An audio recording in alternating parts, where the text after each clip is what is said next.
So you want to record some high quality audio but don't own a fancy microphone or have any prior knowledge in audio editing? Well, in this video, let's solve this issue once and for all. Hey guys, welcome back to the channel, and in this video, let's see how you can record high quality audio voiceovers with minimal gear and crazy cheap budget. Also, don't worry if you don't own a fancy microphone, as you can do all of this even with your smartphone's inbuilt microphone. So let's dive in.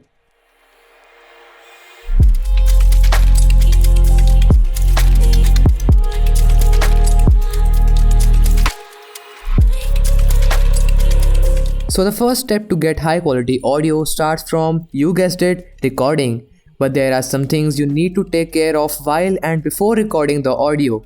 The first being a silent environment, as you don't want any noises or your neighbor's honking car in the background, so turn off the fan and close all the doors to make your recording space as quiet as possible. Secondly, you want to minimize the echo in your recording, for which you can do a lot of things like acoustically treating your room and stuff, but by far the easiest thing you can do to accomplish that, in my opinion, is making a DIY vocal booth, which is just taking an old cardboard box, cutting one of its side and pasting foam on all of its interior. Now before you start your voiceover, just start the recording and for 5 seconds, just say nothing. This will record all the ambient noises in the room, which we will remove in the post.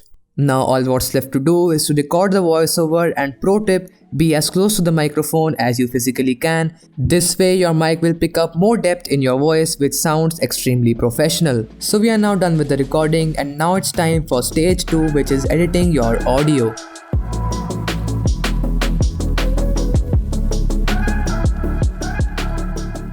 So to edit the audio, first of all you need Audacity. It's a free and easy to use software, download link in the description.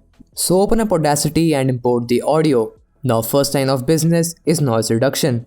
So select the part where you were silent and all the ambient noises of the room were recorded. Now go to Effects, Noise Reduction, Get Noise Profile. Now select the whole audio clip, again go to Noise Reduction, click on OK. Doing this will remove all the noise and make your audio sound really professional. Now export the audio in .wav format and import it in Adobe Premiere Pro. Over here, we will enhance the way the audio sounds dramatically. So go to the Effects tab, search for Parametric Equalizer, drag that to your audio clip. And now in the Effects Control panel, click on the Edit button. Over here, select the Loudness Maximizer preset. After doing that, you can further tweak the lows and highs, but it is totally optional. Now lastly, again go to the Effects panel and search for Multi-Band Compressor. Again click on Edit, and in the preset section, select the Broadcast option. And that's it. Now listen to this audio before and after editing recorded on my smartphone. So this is the audio which we will be editing in this video. So what do you think of the end result? Do let me know in the comments down below. So this is the audio which we will be editing in this video. So what do you think of the end result? Do let me know in the comments down below. So that's pretty much it. This is how you can get real good audio quality for any of your projects or YouTube video without a professional mic or fancy equipment. So with all that being said, like and subscribe to this channel for more such content, and click on the end screens for more videos, and I'll see you in the next one.